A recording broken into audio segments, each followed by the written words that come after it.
Hello everyone, this is Zeraptor coming back at you yet again, and today I'm going to be playing another old MMORPG called EVE Online. So if you're like a big fan of sci-fi media, like there's a Stargate, Star Trek, it's probably like one of the bigger ones. There's also Cowboy Bebop, Outlaw Star, like any sci-fi media that's like wholly centered around like flying out in the middle of space, exploring different planets and stuff.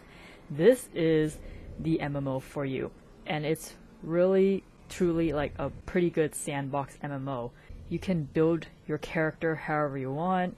You can purchase blueprints for like all these ships, and it's a really neat open world kind of game.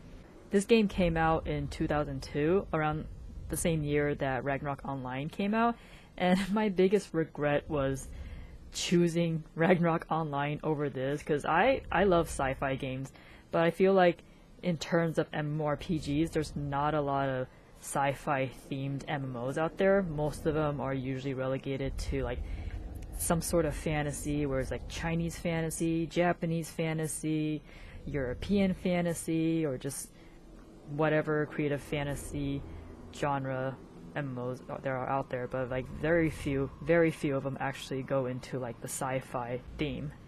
I originally chose not to play this game over RO back then, because like when I first heard about this game, I thought it was a very interesting concept, going out in space, exploring like the cosmos in your own like little ship.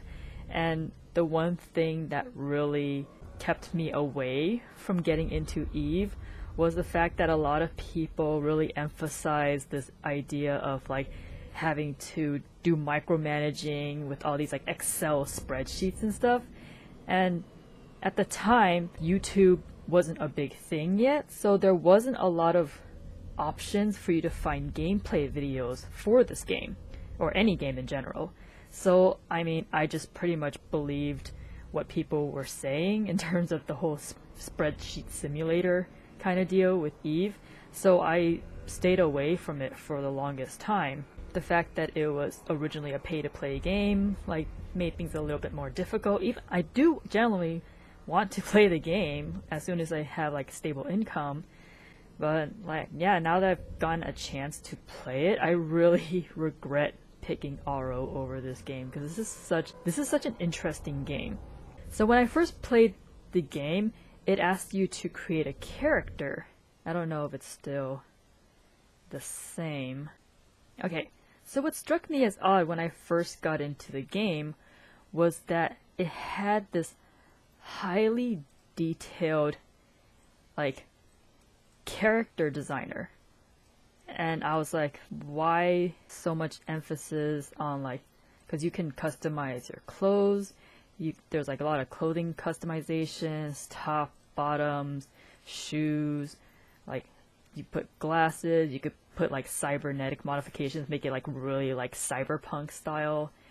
Yeah, there's like, you can customize their backgrounds, there's like poses you can put them in, and there's like lighting effects. It's a ridiculously detailed character creation for a game where you're not really seeing your characters. So yeah, I thought that was really weird, because pretty much 99% of the time you're just out flying your spaceship, you're getting into like dogfights out in the middle of space, you could be fighting other people in like asteroid belts and stuff. And so there's not really any opportunity for you to make use of the character model that you've created. And the reason for that was that at one point the developers, CCP Games, which I think they're based in Iceland, they originally planned for you to be able to visit space stations and actually dock and walk around using your characters. But I think somewhere along development it wasn't possible with the way the game was coded, because then you pretty much have to switch from like, I mean, I don't think you have to switch that much, because you're just switching from seeing a spaceship to seeing your character model, and then maybe having WASD controls to like have your character walk around. Maybe you could like implement some like emote animations and all that stuff. It would be a lot of work, but I mean, it's doable. Like the game always been like 3D graphics. So I mean, all that was left would be to actually like go to every space station or like figure out a way to make interiors. Because again, there was also plans for you to have your own like captain's quarters, or like it was basically like an apartment on a space station. So you would walk from like the docking area where you dock your spaceship, and then you like go and you walk to your apartment, and then you can like deck it out with stuff that you found on like other planets, like furnishings and everything. And yeah, I guess they didn't have the programming knowledge to do that, or I don't know, something happened and that ended up being a scrapped feature for the game. So now everyone starting Eve is going to do this highly detailed character creation process, and then they're going to spend the rest of the game just being in their spaceship. So yeah, here is my spaceship. This is this model is called the Merlin. I've gotten really attached to it, but there are like other spaceships that I can upgrade to. So here's the ship tree. So this gives you an idea of what kind of spaceships open to you. I chose to be part of the Kodari faction, so you get a choice of 4 different factions. You get Amar, Kodari, Galant, and Minmatar, and then there's these other like NPC factions that you can encounter in the game. So yeah, I mean technically I think they said, I'm not sure, but I think people said like you technically can make one character that can fly ships from all the different factions. So even though my character is a Kodari faction character, like if I do certain quests or something, or if I manage to like buy blueprints in the character or in the player store, because other people can like sell blueprints and stuff in the I guess it's kind of like an auction house, but not really. It's just like it's like a general marketplace. So yeah, I could technically just have this one character fly ships from the Galant, Minmatar, and Amar factions, and then there's also these other ships too. Yeah. So like, yeah, if you really love collecting spaceships, like this is the game to play. And then for your character stats is really your ship stats technically, but there's like all these different traits that you can upgrade. And the thing with Eve that makes it different from other MMOs is that you don't just need skill points to learn these skills. Like you actually have to, it's a timed based skill system. So what you do is like you pick the skills you want, you put them on this queue, and then you have to wait it out. So I guess it's kind of like, it's like the longer you spend time in the game, because I think, well, the training queue continues even if you log off. So the time that you spend being a part of the game, I don't know how to describe it. It's like as long as you're actively playing, but not like 24-hour actively playing, but like as long as you're in the game, then you can continue. Your character would be like gaining this experience even when you're logged off. So I think that's kind of the feel they were going for. So like the higher level skills will take more time because your character is exploring this world even when you're not logged in. So it's like an interesting concept, but it really harkens back to the original concept of MMORPGs being like games that you sink a lot of time into. So yeah, you can build your character however you want. You can have your character be like specializing in like science. I think these help you. Yeah, so these would help you like infiltrate the other factions, or you can go into like industry, be like a crafter kind of character where you're like your main thing would be participating in the player economy. This character here, like I have two characters, this is my primary one, so I've built her up to be kind of like a mercenary character. So she has like armor, shields, targeting, specialty, gunner. I've got like a lot of the gunning skills maxed out. And then there's some skills where you have to actually buy it from the player market and then you can train in it. So it's like you have to do a lot of work to build the character the way you want it to, but it's like it's really customizable however you like. Cybernetic implants, if you really want to go cyberpunk with your character, there's that, and I think it has like different perks depending on what kind of implants you put on your character. And then you have your inventory. So inventory, you have, this is like a storage system. I think that's specific to whatever space station you decide to make as your main space station. So this would have like, these are like fittings, like pretty much modifications that you can make to your spaceship. And then you can also like check your spaceships, because your spaceships have their own inventory. So you can check it through here. You don't have to like click on each of your spaceships and check what you've got stored on there. And then you can instantly like move them to your item hangar, which is like your bank. And then corporation deliveries is like, you can commission NPCs from other space stations, because like each space station, they have their own inventory of items that you can order. It's basically Amazon from the future. And then you have your cash shop credits. So EVE Online's cash shop credits are called Plex. You can buy like cosmetics or like subscriptions. So yeah, there's a lot to enjoy if you're really into sci-fi. Yeah, this is pretty neat because throughout the course of your time in EVE, you're gonna visit different space stations, and maybe you might unload stuff onto different space stations, and you have no idea what stuff you've loaded onto what space station. So this is really neat. This is called a personal assets window, and it tells you like which space station has which items. So I also have items stored at Todaki 6. So I have like this stuff here. I left my Corvette over there. Okay, and then Ibis 3. This is pretty much my main space station. So yeah, I don't know if I can. Yeah, I don't think I can transfer it. Like I pretty much would have to go back to Todaki 6 and get all the stuff back. So yeah, I mean, it's kind of inconvenient. Like now you know where your stuff is, but at the same time it's like, oh man, I gotta go and like fly over to that space station to like get my stuff, and then I gotta fly back and put it all in this storage.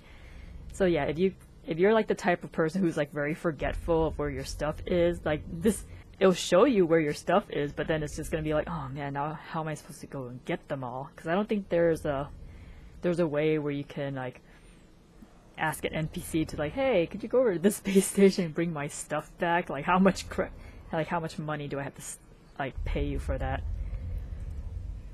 Let's see, here's my wallet. Oh, they changed it. Loyalty points. Ah. Okay, so it's like a reputation system. That's cool. I don't think that was there before. There's my corporation, which is like basically the guild system in EVE. So it's very interesting because like EVE Online is very heavy in the economy aspect of it. So like your corporation is treated like a corporation. Like if you want to own your corporation, you have to own majority share in your corporation, and then like you can have other members of your corporation also buy shares too, so they get some ownership of it. And I think depending on if you're like an economic corporation as rather to some other people who have like military corporations, so they go out and like fight other corporations and have like massive like guild wars and stuff in space. But if you're more like economically inclined, like you can actually run your corporation like a real life corporation where people can buy shares in your stock and stuff, and I think they like take a percentage of your profits too. So it's really open world in that regard. And then yeah, here you can give ISK, which is like the in-game currency. And then yeah, corporation wallet. So like you have your own personal ISK, and then if you are part of a corporation, you can have someone be like the treasurer, and then like the treasurer manages a certain amount. Like I've already given like $1 million to my corporation. I mean, I only made a corporation. I'm not really looking to expand my corporation. I mean, I would like to someday build a citadel, which is another corporation perk, but that's gonna require like a lot of people contributing to it. But like, yeah, I just made a corporation just to see like what kind of perks you get for it. Okay, I think these are like the quest system. So I've got this quest. So there's like a storyline quest you can follow, but I mean, quests aren't really a big thing here in EVE. It's pretty much like Ragnarok Online, where you can just jump in and just start grinding or doing whatever you want. Although this has a lot more things for you to do as a sandbox game compared to that. Let me check my ship fittings. Okay, so here is my Merlin, which I've called the Zero Raptor. Hahaha. See, I've got Gatling rails on it. So I got a couple of shields on it. Shield recharger.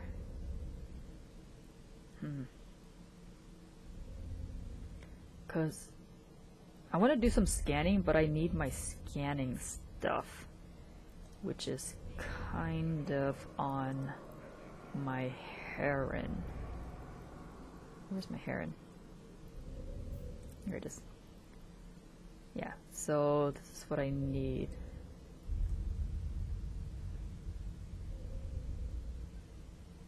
I mean, I could buy more, because these have like a durability to them. Because does it show any info? Yeah. So this helps scan like random signatures. The one rule of EVE is if you're gonna go out into lower security areas, only take ships that you can afford to lose. Because right now I have like one extra Merlin blueprint. So that means if I lose my Merlin, I can go ahead and craft another one. But like these other ships, I kind of don't have replacements for them. So I'm not willing to risk it yet. And I mean, yeah, I've lost ships before, but I think the previous ship I have, the basic like Corvette ship. What was it called? Yeah, the Ibis. So this is like everyone has a Corvette ship that they start out with. I still have my Ibis. It's on another space station. This one, I took it. Where did I take it? Like, I have a friend who plays EVE Online, and we went to go check out this one memorial site, Titanomachy. It's basically a permanent like ship graveyard for this one event where like two major player alliances went to war with each other, and they lost like a lot of Titan class ships, which are like the biggest ships that you can get in EVE, and of course it's like super expensive, and the only way you can get it is if you have a huge corporation to support it. But yeah, we wanted to go and check out that graveyard, because technically if a ship explodes in the game, like the debris that you get left over and whatever cargo that comes out of it, it usually disappears after a while. But because that was such a major event in EVE Online's history, the developers went in and like manually replaced all of the player ship debris with like permanent ship debris. So anyone can go to that particular starship system and like explore it and stuff. Yeah, this is a really nice looking game. For an 18-year-old game, this is a really nice looking game. Like all that detail. They changed some of the special effects. Like I think it used to be like these would be like thrusters, like short little thrusters, not this long line of like light. Which I mean, technically, scientifically, it is accurate because like light just appears like that in like real space. But a lot of people weren't too happy about it because I think they wanted the more like Star Wars-esque kind of effect on the ship thrusters.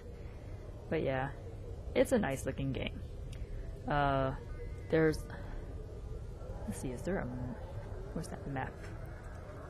There's a huge amount of star systems that you can explore. Yeah, there's a lot of star systems. And I think they estimated that this is probably like a fraction of the known universe, like the size of it. So there's all these different star systems, and I'm just like right here in this particular area of space. So far there's only been, in the 18 years that EVE Online has existed, there's only been one player that managed to like explore every single star system. So I mean, yeah, it's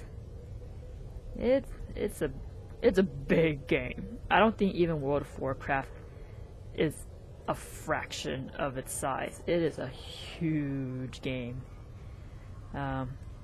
There are NPCs, like if you want to build a more like combative kind of character like I have, like there are NPCs like space pirates that you can go and you fight, and you can have little like mini dog fights with those. But yeah, for the most part, EVE Online is a very player-driven game. Like a lot of major events that happen in here are player-driven. Alright, so let me remember how to do this.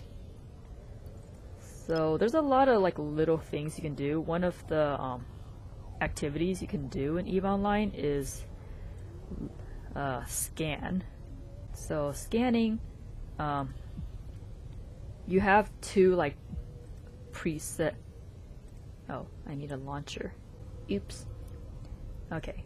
I need to go dock. Hickety dickory dock. Okay, turn around. Weep.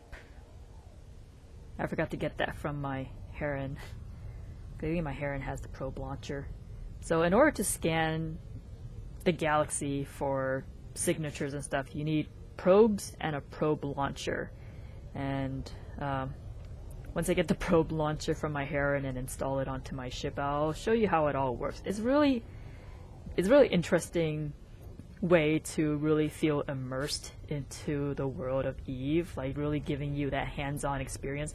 Because there's scanning, there's dogfights, which are, I mean, they're okay. It's not like super exciting like Star Wars or anything.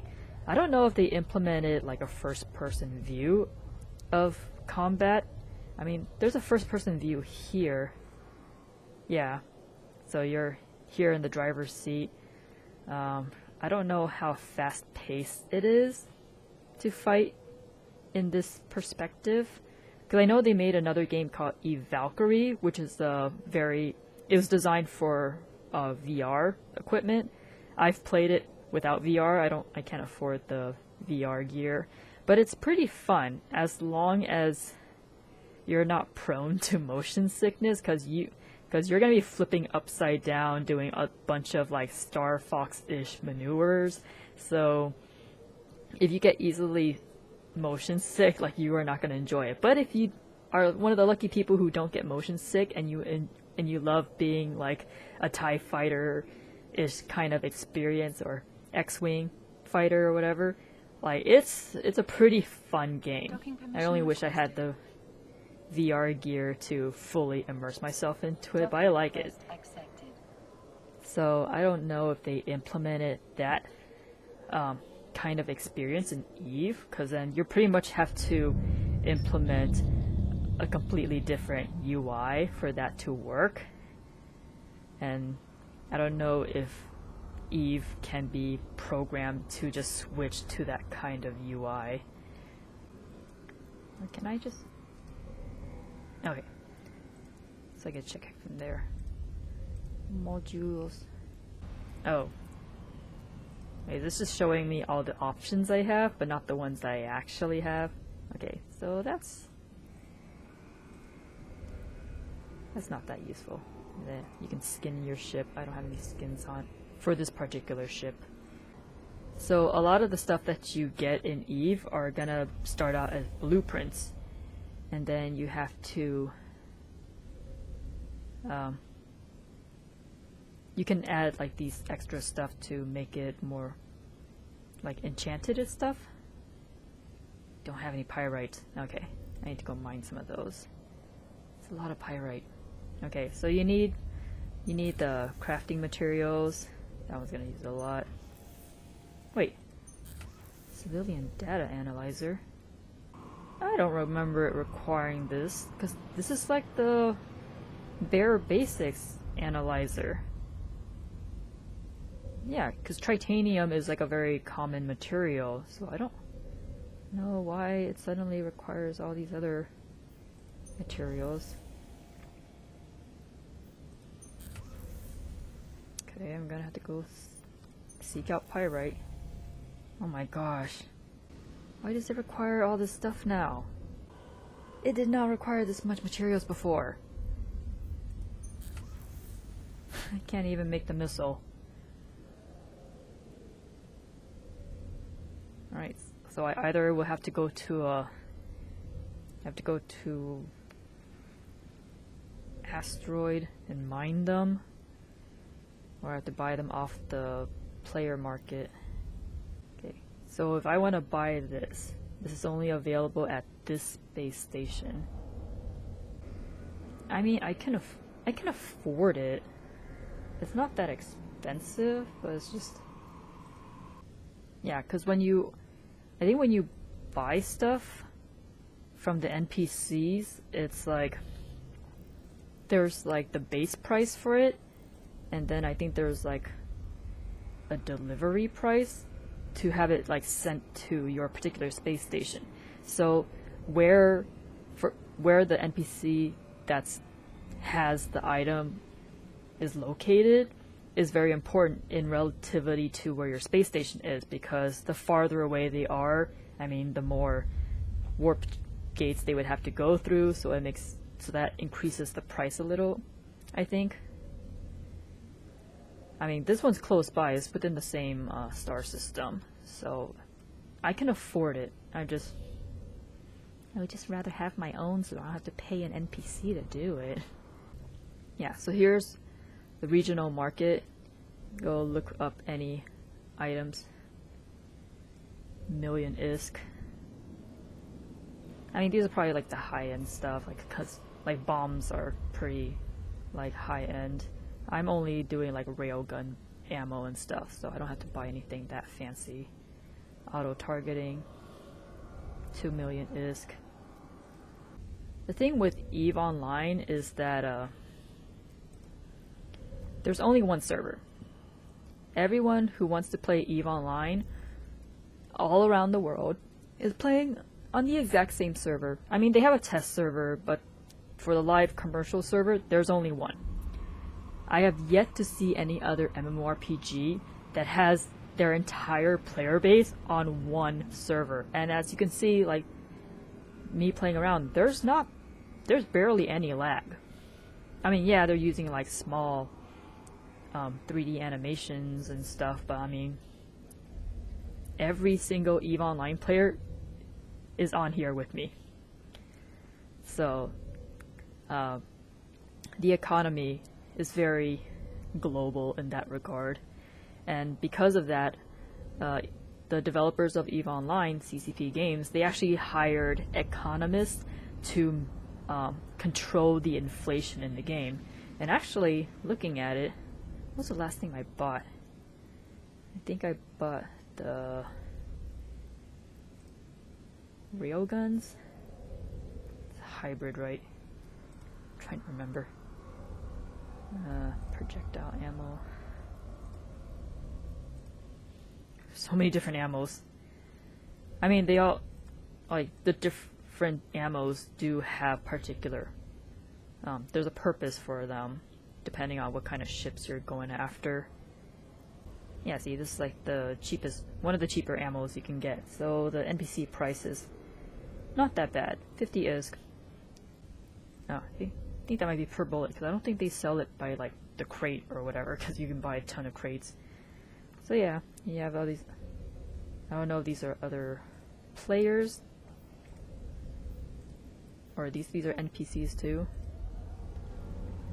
I guess these are the more populated space stations, with like the more rich players.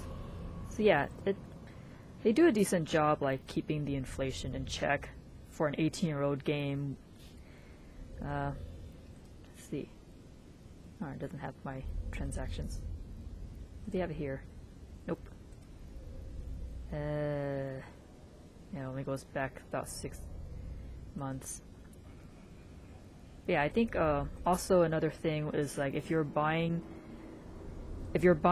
items from an NPC, they do tax you.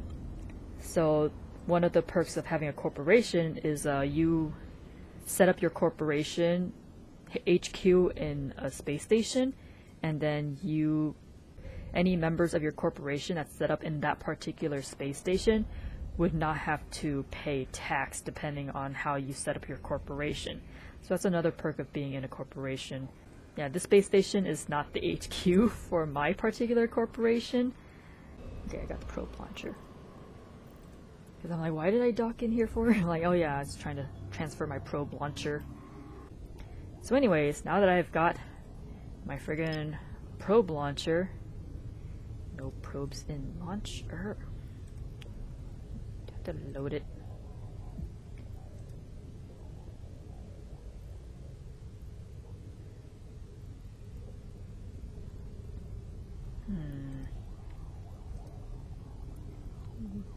Can I? No, I don't want to jettison. I think that's like throw it away. There we go. Okay, now it's loaded. So this is like all like the modifications that would require like some sort of ammo item. These are the lower slots. So you have, I think these are like large, medium, and like small equipment that or modifications you can equip onto your ship, and then these are like the actual like launching equipment, like guns and probe launchers. So yeah, here's like all the small tier kind of rigging that you can have, and then these are like the medium, and then these are like the large. Yeah, I think these are large. So small, medium, large. I don't think I have any medium stuff because that's like a bit more pricey. But anyways, on to the actual playing of the games now that I've got my stuff in order. Okay, no probes launch. Let's see. So I want to find a probe site that's close by. I don't want to go into combat because I am going to suck. A lot less oh, here's one. This way. So what you want when you're scanning, you want something that's closer to you. So this is the closest. And this is the scan system. So let me see. Okay, so I want to scan that. So you pretty much, nope. So you get control of these and you position it on the signature you want to scan closer to. Okay, so I've got that in that little cube. Make sure that's positioned properly because you got X, Y, and Z axis. And then you hit analyze. And the more probes you have, the bigger the area that you have to analyze. The formation of your probes, because right now I have the probes like set out in this formation, and you can reposition the probes to get like a wider scan berth, and then you can like save it so you can save that formation so you don't have to like set it up every time you want to do a scan. And yeah, so pinpoint is for like more precise scanning, but this one is like I'm trying to search a wide area, so pinpoint won't really work for me. Alright, so I found the gas site. So this percentage is like how strong the signal is. So the higher the percentage, the better chance you have of unlocking that. Where is that? Oh, okay, so it's right there. It's a little difficult to see. Oh, pretty close. I guess it found a closer one. Ooh, relic site. That's what I want to do. So basically what you want to do is you want to scan the signature until it hits 100. Once the signal is at 100%, then you can click on it and you can warp directly to that site. So yeah, here's the hoping. It doesn't always succeed because sometimes the signal, like the site will disappear because someone else has already like explored it and stuff. So you just never know. Now, here's another stronger gas site. I really want that relic though. Yeah, I'm gonna go for the relic. I'm not sure if I'm gonna come across anything that would require hacking, because I have my hacking skills maxed out. So it'd be kind of cool if I could like demonstrate to you guys how hacking works, because hacking is actually a pretty fun kind of mini game sort of deal. But I mean, I've only done it once during like the tutorial quests, and that was it. So hopefully this relic would be something that might require hacking. I mean, there are some, like hacking's not always like safe. Sometimes you might try to hack into like some sort of space debris, and if you get it wrong, it could explode on you. And I mean, I don't think hacking explosions are enough to destroy your ship, but I think it does a fair amount of damage. Maybe I need to up my scanning skills. Yeah, I mean, I maxed out my hacking. Probably should work on that. I mean, I'm more focused on trying to build up the more mercenary kind of skills, even though I'm not playing this game like that actively. Like I hop in to like do these scans every once in a while, just to like, because I really enjoy like the scanning interface. It makes me feel like I'm in like Cowboy Bebop or something, some sci-fi show, and I'm just like doing this stuff, looking for energy signatures, or like gathering materials. Yeah, looks like I'm losing the signal. I'll try this one. This one looks like it might be closer. I mean, to anyone who's not really into sci-fi, this is probably a little boring to you, but I find this oddly satisfying. Just like doing this kind of stuff. Yeah, I'm not having much luck with these. I think I probably have to like level up my scanning ability. But yeah, that's basically how it works. Let's see. Let me try. Actually,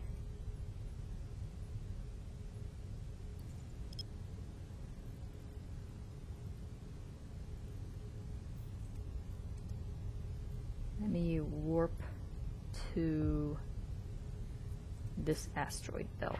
Warp drive active. Okay.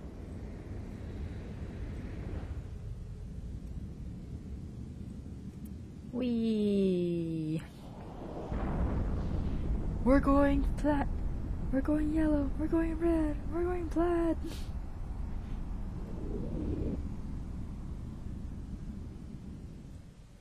Whoosh. And now we're at an asteroid belt. Mining colony. Wait, I don't have any mining fittings, do I? No, I do not.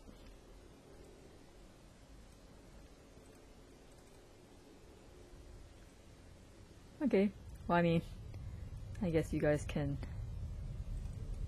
take a look at what these random space colonies look like. I think this one's, yeah, it's abandoned, so there shouldn't be any space pirate NPCs in this location. So yeah, that's pretty much Eve in a nutshell. Like this menu, you can use it to like activate certain areas, helps you pinpoint like where you want your ship to start and stop. Where's my stop?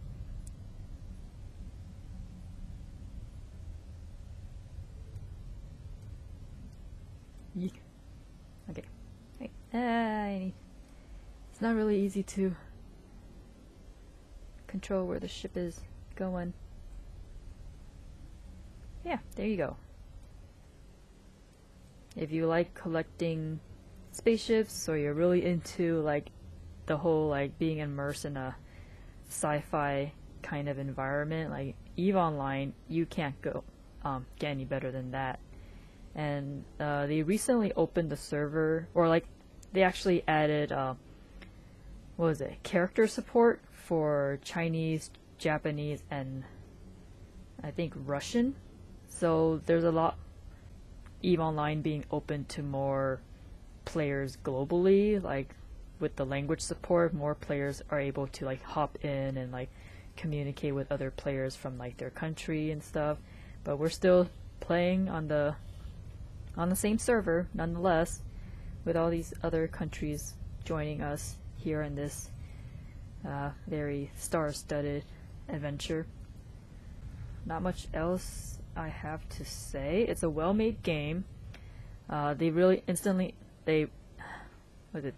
added kind of like dungeon instances where you can go into wormholes, and I can't look at it here, but like you can get these items to help you pinpoint where those wormholes are, and then you can like warp your ship there, and then you can like enter these like pockets of space where you can fight NPCs and do quests and stuff.